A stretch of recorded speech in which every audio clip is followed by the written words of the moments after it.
Hello, hello mga crazy mommy! Ayan. Gagawa tayo ng hardinera o tinatawag na everlasting. Ayan, igisang sibuyas bawang, karne, naglagay ng juice ng pineapple. I-simmer natin siya na hanggang lumambot ang karne. Ayan.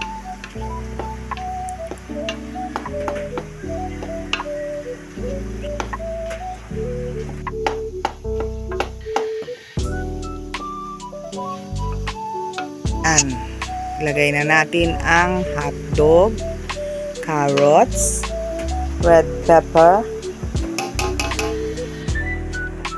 at ang tomato paste.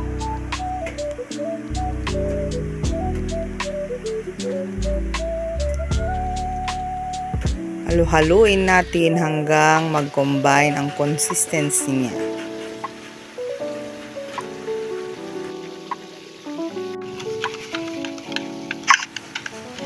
Lalagay na tayo ng grated cheese. Maraming grated cheese para masarap.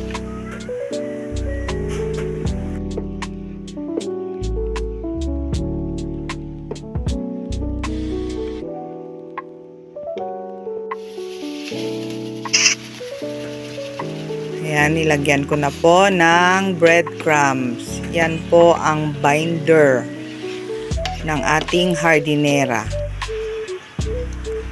Nang naluto na, pinalamig ko ng bahagya bago ko nilagyan ng 6 na itlog.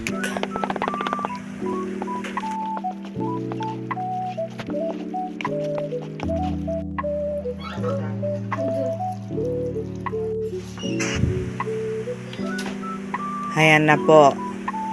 Maglalagay na po tayo sa llanera. Ayan, lagyan ng itlog, bell pepper, pineapple chunks, at raisins.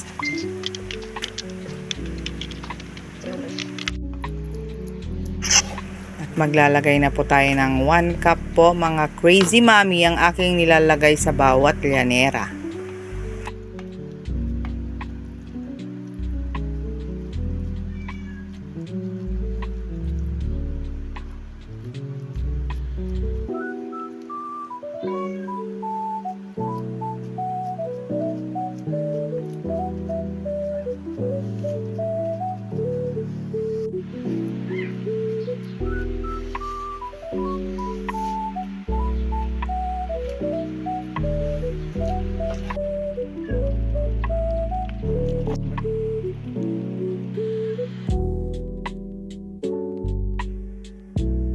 Ayan po, lagyan lang po natin lahat. May parehas ang measurement. Ayan na po, takpan natin ng foil para hindi po tuluan ng tubig pag tayo po ay nag-i-steam. Dapat po ang ating tubig ay kulong-kulo na po siya.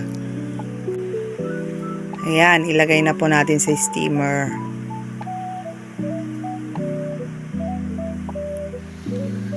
Ayan po ang ating steamer, kumukulo, sobrang kumukulo. Saka natin ilagay at takpan. Pakuluan natin sa steamer ng 25 minutes to 30 minutes. Ayan na po siya. After 25 minutes, luto na siya. Ayan, guguhitan lang po natin siya sa gilid. Para madali po siyang matanggal. Ilalagay na natin sa tub. 500 ml po ang ating tub. Ayan, tak-tak nyo lang para kusa na siyang matatanggal. Ayan na ang ating hardinera everlasting.